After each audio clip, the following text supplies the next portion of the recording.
Hey, this is Jason Kleberg from the Force 5 podcast, a show that forces a guest to come up with a movie-themed top 5 list topic, and then we reveal our picks on air. Top 5 heist films, top 5 tearjerkers, top 5 movie dogs. Every show you'll be asking yourself, what would be on my list? Guests include directors, screenwriters, actors, podcasters, musicians, authors, and even a professional wrestler. Subscribe to the Force 5 podcast, and you won't just be a listener, you'll be a list nerd. The Force 5 podcast, available wherever you're listening now. Hello, this is Chris Haskell from They Live by Film. For those that don't know us, Adam, Zach, and I, we built a podcast over the last 2 years that's a combination of film discussion from 3 very different perspectives, as well as industry interviews with the leaders in boutique Blu-ray and 4K community. We started with Dev Crocodile, but over time we've been lucky enough to speak with Arrow Video, Severin, Mondo Macabro, Vinegar Syndrome, Radiance, Indicator, most of the OCN partner labels. It's been a blast. You can find us wherever you podcast, and also actually recently as part of Someone's Favorite Production Podcast Network. We hope to see you online.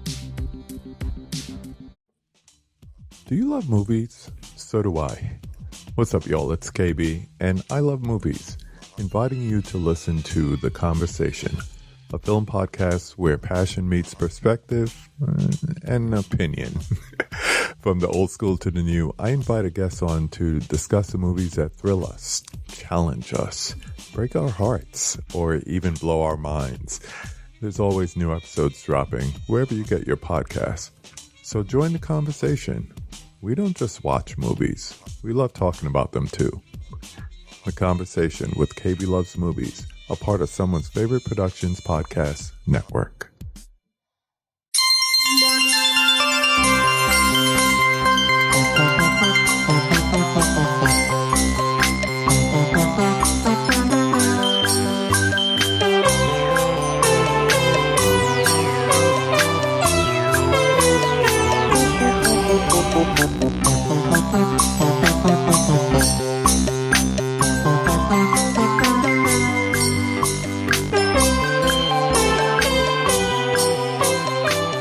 Welcome to Rankin Bass, an offhanded joke that became a far too long-lived podcast. I'm your host, Mike White.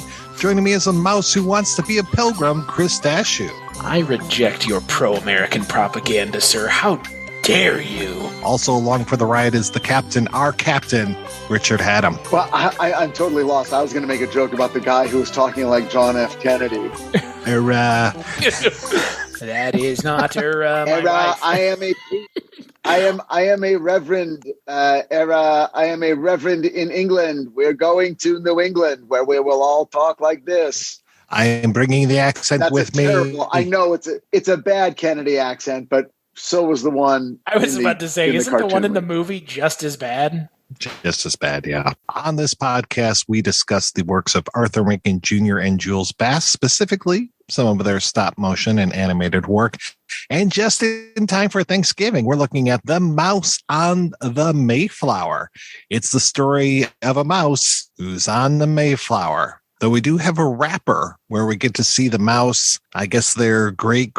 I mean, mice don't live that long, right? So it's got to be a lot of generations down for this mouse to be telling us the story and reading to us from a book written in mouse. Okay. Yeah. It's weird. The mouse history book left out the Pequot tribe getting massacred. It's weird. They left that part out? All those Indians getting murdered and sold into slavery? That mouse just not woke enough for me. There's just one bad Indian, because there's always one bad apple, just like the cops. There's just one bad apple. What they forget the rest of the phrase that spoils the bunch. Oh, yeah, exactly. Mike, I'm sorry. Are you saying that all Indians are bad? Because I'm saying defund the Native Americans. I am saying that there are mice that are not red, and the ones that are red should be called red mice, okay? That's what I'm saying. Yeah. It was a more innocent time. Richard. It was 1968. Let me defend casual racism here for a moment, if I might, please. Oh, somebody's already writing their review of the show that we are a bunch of woke millennials, which is not true in either sense. You're 1/3 woke millennials, and that's about it. Well, look, we'll discuss it. I think, Do we have to, Richard? Do we have to, though? Yeah, apparently we're here. That's the purpose of this show. That's fair. Hey, if we don't talk about it, guys, we don't get paid. I thought what it was. Those Casper mattresses aren't going to sell themselves, guys. I thought what it was is like if you don't talk about it, it fades out of memory. So we're just trying to keep the memory of the mouse and the Mayflower. Isn't that what they say? Isn't that what they say? Like you're only remembered as long as the last person who mentions your name. So we're bringing the mouse and the Mayflower back in 2021, so we can circle back to Thanksgiving TV specials that don't exist anymore. Thank God. Are you saying that this does not get replayed every Thanksgiving in the sort of this time slot right after Charlie Brown's Thanksgiving? I am saying that this does not have a DVD release for good reason. Really? It didn't even get a Wow. Guys, it didn't get a VHS release. No, it did get a VHS release in 1998, 89, and 93. But no DVD release, which before we talk about it, is kind of all over. I mean, we're making jokes at its expense. It's not that bad. No, all things considered. No. Right. It is strange that it doesn't have a DVD release, given that I think almost everything else does, except for maybe Willie McBeat. Well, no, that probably does too, because that was a movie. So It's weird. This doesn't have a release, and it's the only Thanksgiving special. Well, I think that might be part of the problem. I mean, it's just Thanksgiving is a tough one. Thanksgiving is hard to get excited about. And Charlie Brown managed to pull it off by almost not talking about pilgrims. Right. Like that one doesn't talk about it. It just talks about, hey, why Peppermint Patty, why don't you stop being a jerk and let's all get along on Thanksgiving and share a meal. And then that's it. There's no history lesson. There's a lot of Snoopy goofing around. And even that is considered a distant third in the Charlie Brown specials. Thanksgiving is a problematic holiday for kid specials or specials of any kind. Yeah. There was also the Thanksgiving that almost wasn't. I ran across that when I was looking around today. It's a Hanna-Barbera one from 72. And of course, all the characters look like they're from like Josie and the Pussycats and Johnny Quest and all the other ones. But a talking squirrel must save the holiday by rescuing a young pilgrim boy and a young Native American boy that have gone missing in the woods on Thanksgiving Day. Yeah. I think when you go back into history and you're actually trying to kind of, redo, the first Thanksgiving, man, you are putting a sack of rocks on your back narratively that you will never get up that hill. Unless you're the Addams Family Values, which just, addresses it head on and says, yeah, Thanksgiving is bullshit. Because Thanksgiving is bullshit. Well, yeah, I mean, yes, if you're just saying it's bullshit, right. But if you're saying it's bullshit, you're probably not going back and trying to tell the story of the first Thanksgiving. Right. Well, right. And desperately trying to prop up a feeling of, hey, guys, let's forget the genocide and let's just focus on the notion that, they helped us before we killed them.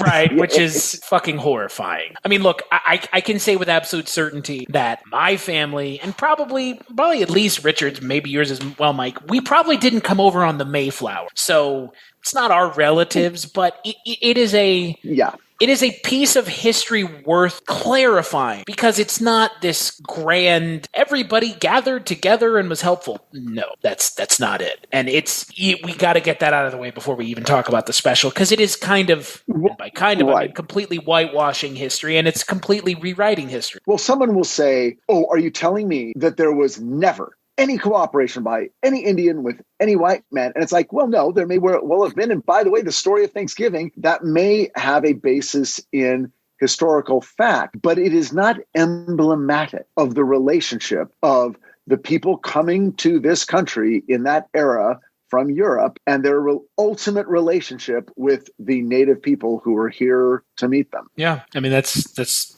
and this is not woke. This is just, I fact. It's just evidentially I love it. Well, basically, the way it's being used now, woke means you're just actually discussing factual things that actually happened that make white people uncomfortable. Right. And by the way, not all white people. In fact, very small percentage, except they got a big voice. But the vast majority of white people in this country totally recognize that we killed the Indians. It was a genocide. Okay, now we got to learn about it in school. It's unfortunate, but hey, it happened.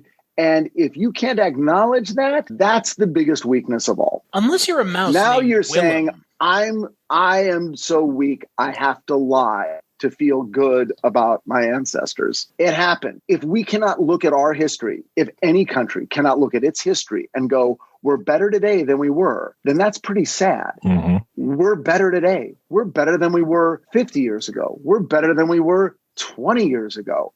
And we got to keep moving in that direction. But if you totally erase all that, then guess what? You're also erasing the advances we've made as a people. I agree. It's Thanksgiving it's a sticky holiday. And it's sticky because of just the way it's no one's fault. And not anyone that we could blame right now that could, be held to task for the things that they did, because that would be a waste of time to hunt down the pilgrims' ancestors. Like, Jesus fucking Christ, calm down, everybody. But it is important to acknowledge and change the narrative because, Jesus Christ, I remember in elementary school singing a song where one of the lines was, "We are the red men, feathers in our headband, down among the white man powwow." Like, holy fucking shit. Like, that was just 20 years ago too. That wasn't that long ago. Yeah. Look, you can call us woke or whatever, but look, our culture has a very sticky association with the indigenous people, the first people of this country. And regardless of what the mouse on the Mayflower said, it's not all fucking butterflies and roses and red mice running around with the white mice. It's just not. Right. Yeah. And if you want to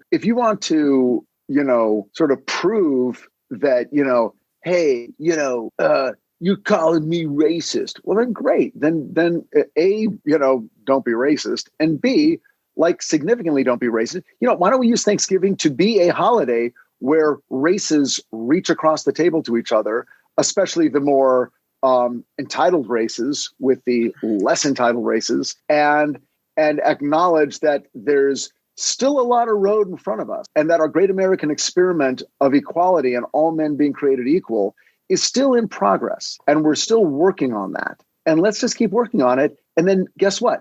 If everyone just does that, then A, you don't have to feel like you're being accused of anything by woke people, and we'll actually make some progress too. How about that? And none of us have to worry about. I hate woke people. We all. I don't. I love woke. Yeah. The kind of woke people I'm talking.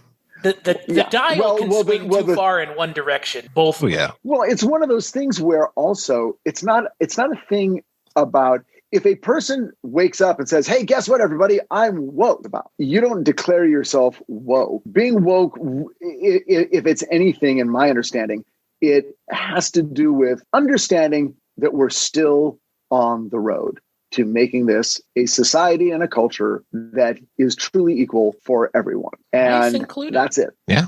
Oh, I hate mice. I say kill them all. What about Tennessee Ernie Ford voiced mice? Hey, I thought he did a good job. Yeah, I thought he did a good job too. And he's great because he's also got the singing chops. I love that voice. I think that's the big thing about it. Mayflower. I think the fact that they were able to get someone who can do both is important. Mm-hmm. They had Eddie Albert too.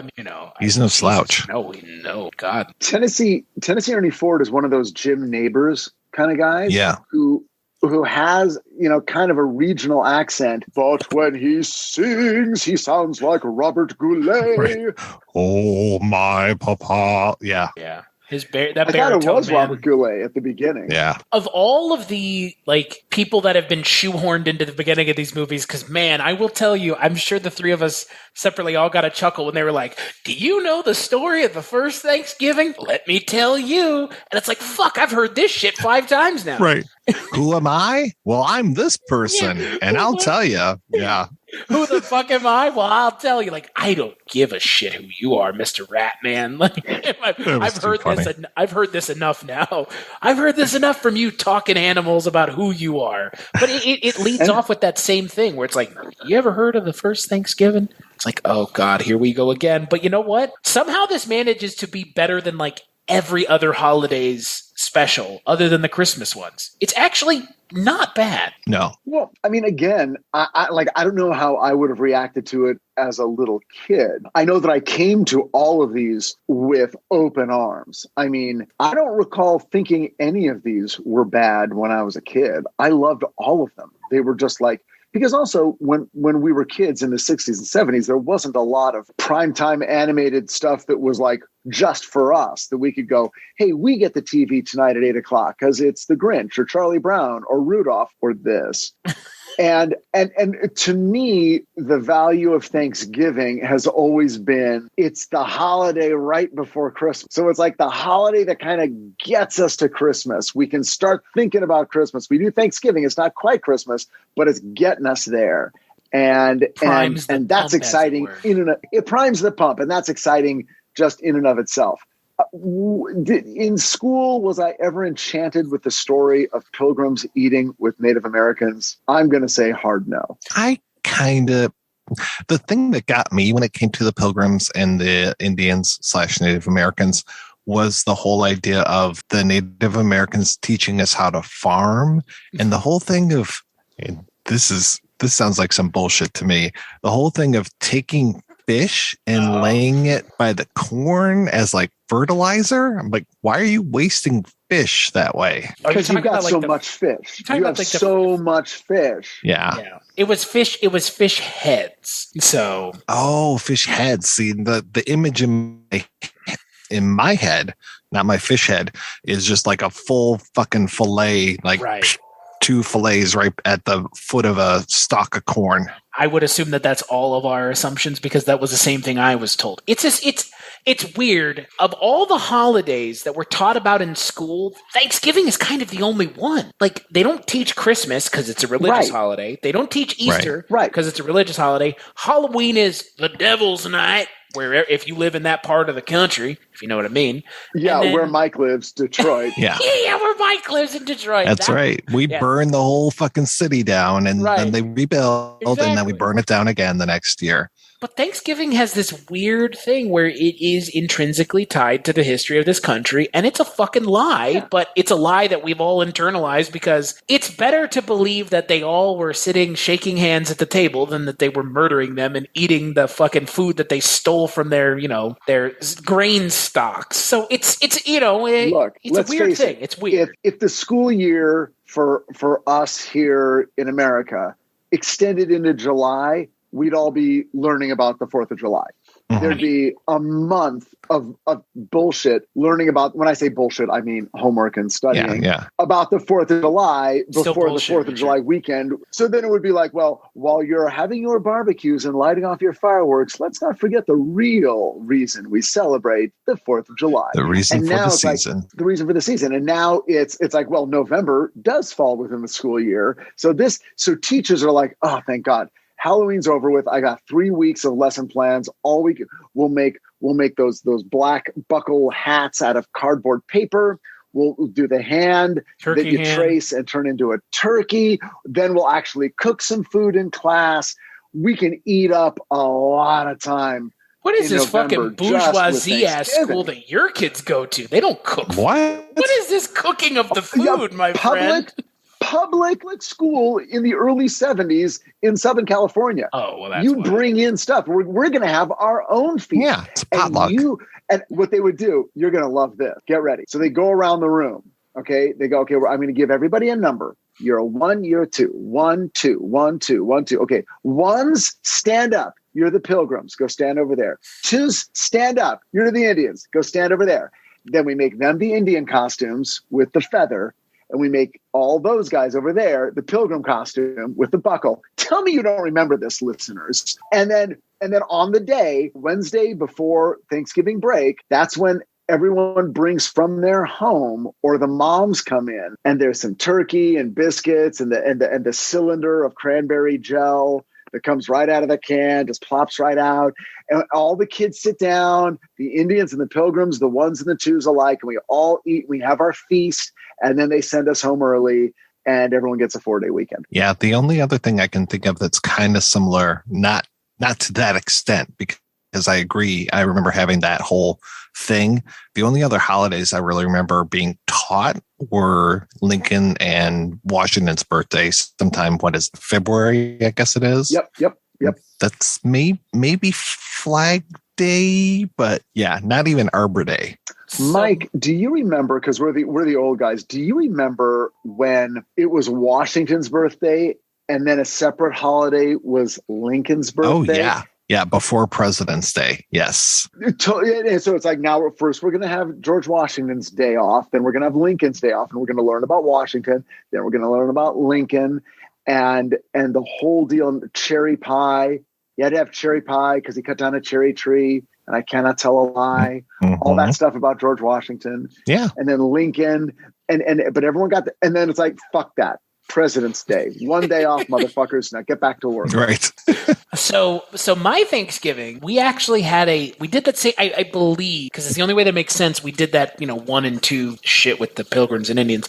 We had to put on a Thanksgiving recital, which is where someone was designated as Super Turkey. So they came out and we sang a song about Super Turkey, which was a child dancing around as in a turkey costume. I can't make this shit up. I don't know who fucking thought this shit up. And then we sang this song, where did you grow up, Chris? In Texas, like in the suburb of Dallas. I think we all understand everything now. Yeah, totally. Because somehow Southern California growing up was any different than what I'm about to tell you. Very conservative, very traditional. Mm-hmm. Yeah, and we said, what the fuck was the song we sang? I'm trying to remember. The only part of the song I remember, it was like a call back and forth. It was like the Pilgrims would sing, and then the indigenous would sing. And I remember it's like, we are the red men. We will fight with sticks and stones, bows and arrows, break our bones. Powwow, powwow. We're the people of the golden cow. I don't know. It was wildly racist, obviously. I mean, I don't know if it's racist, out of touch. It's not like they were screaming, Look, it's not like they were making the tomahawk noise and, they weren't doing any of that, but it's just very outdated.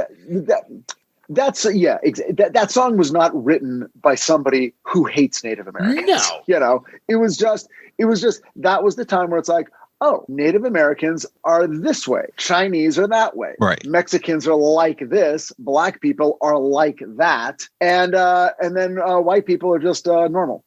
That was the world we grew up in. Oh yeah. But what about the mice, Richard? The white people are just the default normal. Like, that's just regular people. Then everything is like a bicycle spoke off to the side. It's like, oh, but they're a little more this way than we are, and they're a little less this way than we are. Those people a bit more this way, a little bit less that way. And that's how everything was figured. Am I wrong? No. I just didn't see your hood while you were saying any of this. I grew up at the tail end of it. I mean, the story I just told would not happen in 2021. Period. Like, right. And it wasn't said from a point of view of, we hate those people. Right. It was just, those people are a particular way, which is what they do in this. Different than the way we are. They do the same thing in The Mouse and the Mayflower. Yeah. Right. And I think the difference that we're reacting to now is that now there are voices in our culture that are urging us, go ahead and make distinctions among people, but just not based on race, because that's actually not an accurate determination of how people are essentially different. There are extremely smart and extremely dumb and extremely brave and cowardly and creative and dull of all races. So maybe there's a different way of determining where you are in relationship to everyone else. And part of that involves, where are you right now in your particular culture? You live in a particular country, you might be better off than other people living in that same country. And it might be reversed in another country, but take into account what the playing field is. So are you saying then that in the 1600s, they didn't know how to plant crops in England with fish heads? Is that what you're saying? Was that just a long-winded answer to get us to that? I mean, England was, unless you're living, for fuck's sake, right? I mean, I don't know what the Pilgrims did during the day when they weren't praying, and that's the other thing is, like, the Pilgrims, they didn't voluntarily come over here to the United States. They were pretty much kicked out of England because they were a bunch of weird fucks. And it's just like, get the fuck out of our country. So they come over and they bring all their strange ideas, and we're still living with their puritanical vision of how things should be a lot of times. Well, they were clearly looking for religious freedom. and whatever they were zealots, man. Right. But whatever situation they were in England, they felt that they could not worship in the way they wanted to. That was at least part of the reason. That may not have been the only reason. The other reason might have been, well, fuck it. We don't own a lot of shit over here. So let's go to a place where we can own a lot of stuff. And we might die getting there, but we know we're never going to get it here. And don't forget, they were Puritans, which means there is literally no fucking way they got along with the Indians, because they saw the Indians as unpure, because to be a Puritan is to make yourself pure, to purify yourself and others. Yes. There is no way they got along with the Indians, regardless of whether or not... what? I want to talk about something that makes no sense in this Mouse and the Mayflower special.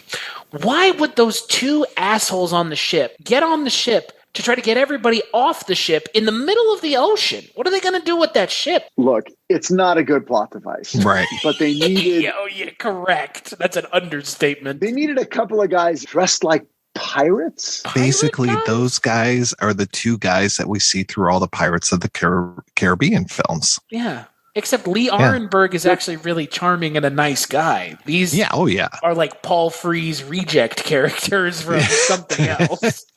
It's kind of like Daniel Stern and Joe Pesci in Home Alone. Our wet bandits here. Yeah. They're about as intimidating. And then they meet up, of course, with the only... quote, bad Native American and his grizzly bear friend? Oh, yeah. Who happens to wear a vest. No hat, though, but a vest. No hat, yeah. I mean, you got to realize that these people who made this thought, the people who made this were the woke people of 1968. They were like, look, guys, we're not going to make all the Native Americans bad. That's crazy. Right. And we're not going to make a big, we're going to say that no. I mean, look, the whole point of Thanksgiving is that we all got along. Right. So, and yet, well, where's your conflict then? Well, okay, guess what? We're going to do it realistically. There are good and bad people in any community. So both there will be both sides. God damn it, Mike. Get out of here, Mike. Get out of here, Mike. Was I in your brain, Chris? I know what you were going for. but seriously, they're like, okay, but we got to have something going on in Act 3 because this thing is a 45-minute show. So we got to have the one asshole Indian that they got to contend with. But then they deal with him and recognize at the same time that this isn't all of them. And that's a lesson they have to learn. There might even be a character who thinks that that character is emblematic of all Indians, but we're going to teach that character that that's not true. And by the end, they're all going to see each other as people, and it's going to be beautiful. Because if the white mouse and the red mouse can get along, can't we all? I felt that this was very well intentioned for the time. Mm-hmm. Truer words have never been spoken. If the white mouse and the red mouse can get along, can't we? And I thought that the pacing was okay. There were a little too many songs from the woman character. I mean, there are a little too many songs in general, but the woman on the ship she's got almost two songs right in a row at one point. And I was like, this is going to be a little too much. I like the one song that was evoked James Bond movies. That first song that she sings was very James Bond-esque. I don't know what about it. It was like the woman is. It was like something about the way it was. The way it was put together as a song, it just had like it was filled with a lot of pomp and bombastic kind of horns, and it just felt like James Bond, with a mouse, a red mouse, right? Who looks very much like Jerry, and at one point there's a cat that shows up who looks super like Tom. It's true. And hey, you know what? Paul Frees is in this, and we actually know that he's in it. Yeah. Sounds like he does quite a few voices. He and June Foray, which is kind of nice. Honestly, I mean, I wasn't kidding when I said this is probably the best non-Christmas special that I've seen, because at least it hangs together plot-wise. I mean, is it a little kind of absurd, that these two characters are on the ship trying to get everyone off the ship just so they can take the ship? There's got to be a better way to go about that, guys. Let me just put it that way. I mean, when they get to land, it makes a lot more sense. Frankly, it probably should have just gotten to land and then let the story kind of go more places there, because there's not much you can do on the ship. And boy, they show that for sure. Well, they need a little bit more elbow room. Yeah. Which so reminded me of what is that called? the grammar rock and history rock. You know, those. Schoolhouse Rock. Yeah, Schoolhouse Rock. Thank you. Elbow room. Yeah, that one. Yeah, it was like, okay, they're taking us through this in a fairly charming way, and I liked how Miles Standish was. He was sort of he was like the head of the Pilgrims, right? But not the captain of the ship. No, Standish was the captain. Yeah, you're thinking of JFK. Alden, I think. JFK was the lead. Yeah, you're thinking of John Alden is the... But who was the military guy? Who was like... That's Miles Standish. Eddie Albert was... No. I know that, but there was this other guy who was in charge of like the soldiers on the ship. Oh, really? There was a contingent. Those were the guys that brought on the gold. Remember, these were different contingents. I thought those were just regular pilgrim dudes that brought on the gold. Remember, here's what it was. Remember at the part where the beam was splitting and the guy comes down and says, hey, there's nothing we can do about this until we get to dry land. And then Standish goes, wait a second, the printing press. Right. So those are like two different contingents. Well, the guy who says, okay, all right. That's a different guy. Is there a third person that's not the JFK? There must be. I'm now having to look this up. There's like a captain, then there's Miles Standish, there's John Alden, who is Standish's sort of assistant guy, and then there's the mouse. But then there's also the Reverend, who is the JFK guy who talks like this. I thought that was John Alden. No. John Alden was the guy who's the boyfriend of Priscilla. I see who he's actually the captain of the ship is the guy in the red coat. Yeah, I see him now. Yes. Okay. Yeah. Okay. The guy who talks really straight. Yeah. He talks. Well, I think that's Paul like Frees, one of the Pirates of the Caribbean. Yeah. I think that is Paul Frees. He sounds like voice. one of the characters from Pirates of the Caribbean. For a wickedly rough. Yeah, he's got that kind of thing. Well, who's the guy who does the voice for Pirates of the Caribbean and Haunted Mansion? Isn't that Thurl? I thought that was Thurl Ravenscroft because I heard it in here. You heard it in here too, right? That's the guy who sings the Grinch song. He's got that really low voice. He was Tony the Tiger, right? Or a mean one. Oh yeah. Okay, so you were saying that guy, and his name is Ravencroft. Thurl Ravenscroft, I thought was his name. Yeah, but I don't see him listed in the credits. So he sings Mr. Grinch. Okay, he's not in this, but he also is the narrator of the Pirates of the Caribbean ride at Disneyland and the Haunted Mansion ride. Is that correct? Could be. No, because that guy is in any this, of us right? just had a computer in front of us. Some of us didn't go to Disneyland very often.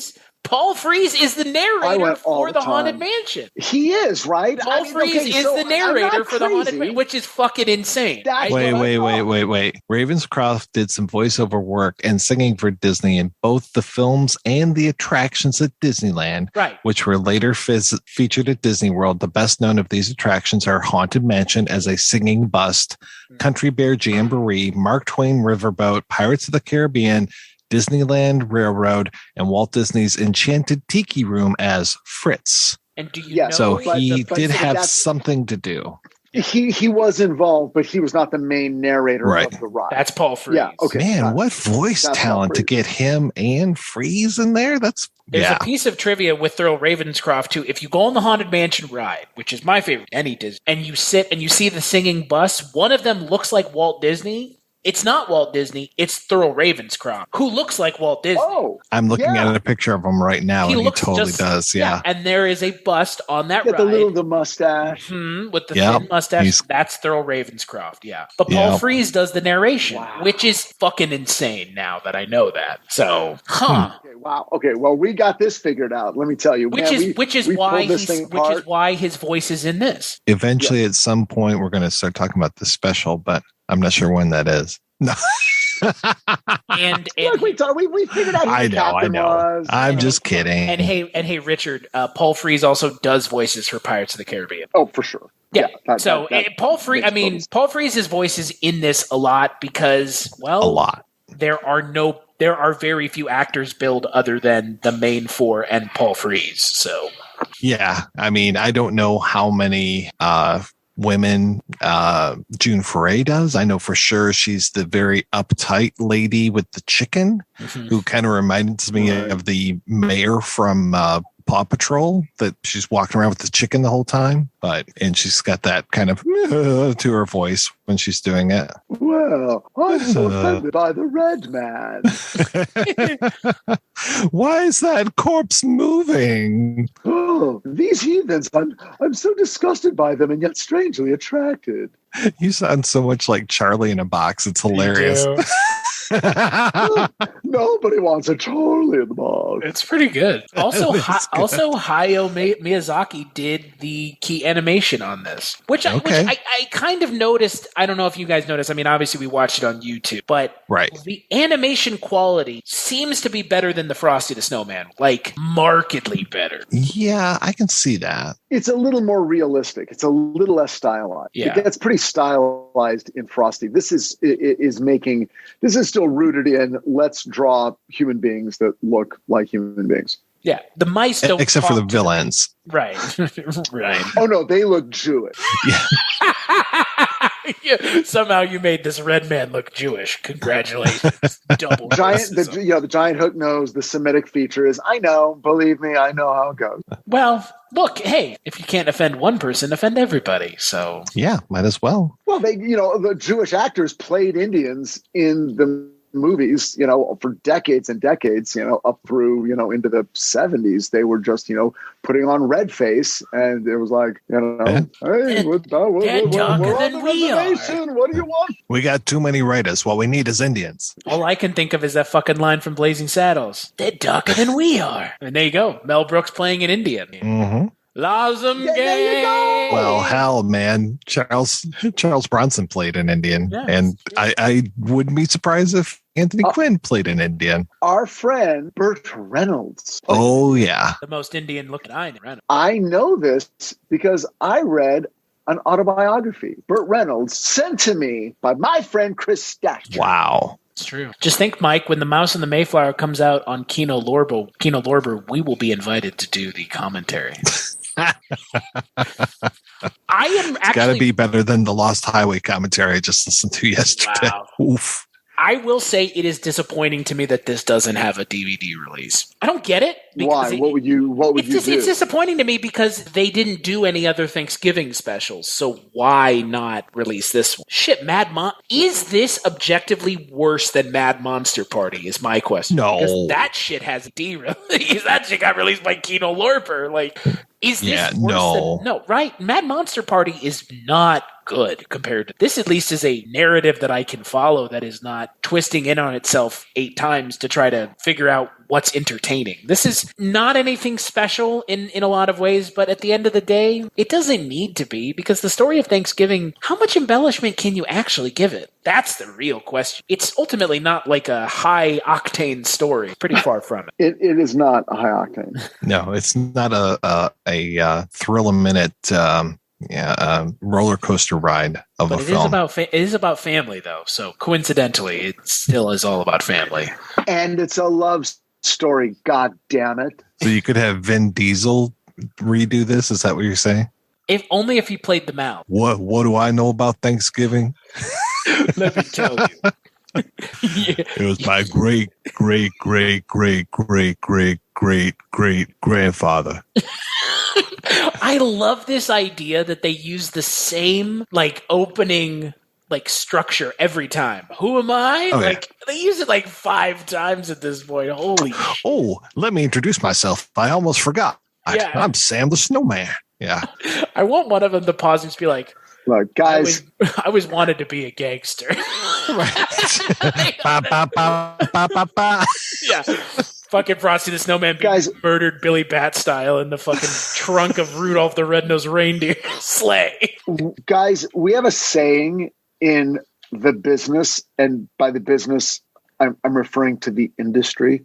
And that saying is, if it ain't broke, don't fix it. Yeah. It's true. Make some hand turkeys, and there you go, folks. Happy fucking Thanksgiving. And that's happy fucking Thanksgiving. And by the way, Thanksgiving, the perfect time with your family to pick the secret pal names for Christmas. The what? Well, when you draw names to give the Secret Santa gift, do it at Thanksgiving, and that way you've got a full month to buy a secret gift for your person, and then everyone exchanges those gifts on Christmas, right? Right. Yeah. No, it's a good idea. I don't have a family large Mike's enough here. to even Mike understands what I'm talking about. And this is like Secret Santa. Texas in 1993. I don't know what the fuck you guys are talking about. I've never heard of Secret Santa before because I'm from Texas. Right. No, we demand that all Santas not be secret, and they all have to be. And they all have to be white. It's man. Oh yeah. First, and his Christmas. It was always 91 degrees. It was they put some lights on a Seguro cactus, and Christmas morning was spent at Sonic Burger. Am I wrong? Burger. Okay, first off, it's Dairy Queen or Whataburger. Secondly, bro, there ain't a saguaro within 100 miles of Dallas, Texas, at least. There's a saguaro out my fucking back door here, but I'm 1,000 miles away from Dallas right now, my friend. The 91 degrees though, pretty spot on. Are you calling me racist? No, I'm not calling you. But I am saying Is you calling me racist? You calling me racist makes me racist. Oh, that's fair. That makes me want to be racist. Does this deserve to be released on DVD, you think? That's my question. No. Who am I to sit in judgment of what comes to DVD? That's judgment on the mouse. I will sit in judgment, and I'm going to say no. You know why? Because nothing should be released on DVD. We should, I mean, except for The Night Stalker. With your Mothman Prophecies. And Mothman, but we should, no one, believe me, you want to know how many Mothman DVDs have sold in the last 12 months? Probably 4. And I think 3 of them came to my house. You should probably figure out why people are sending you Mothman DVDs. Just a heads up. I wish there was a streaming service that was basically just stream the DVDs. So it's like you can watch the Shout Factory Barney Miller with all the commentary tracks and all the bonus features on Amazon Prime or whatever the service. I don't care what it is, and you just pay for it. But that would be great. Then I wouldn't have to save those. Like I can watch Kids in the Hall or Mary Tyler Moore. I can watch all that on Amazon, but I don't get the commentary tracks and the special features, which is why I have to save the DVDs. And I'd rather not have a closet full of fucking DVDs. I'm done. Done with that shit. Just a closet full of dead bodies. I don't have room for the dead bodies. I wish I had room for the dead bodies. I got to leave them on the floor. Man, had a lot of dead bodies, Richard. On the next episode, we are going to be talking about the life and adventures of Santa Claus and 'Twas the Night Before Christmas. Before we go, I want to thank everybody for tuning in. I want to thank Abby Stabby for our artwork, as well as the Great Octopus for our theme music. Be sure to subscribe to us on your favorite platform. And you know what? It would be great if you wanted to rate and review us wherever you get the podcast. Be sure to tell your friends, tell your family, and stay weird. We've been doing this for a year and we're still doing it? Hell yeah, bro.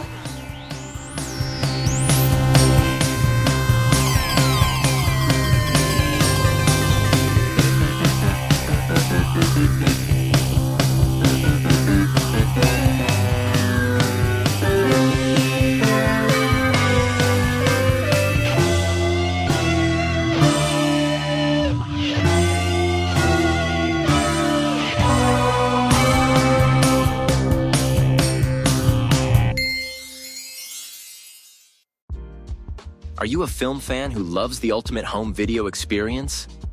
Look no further than The Disconnected.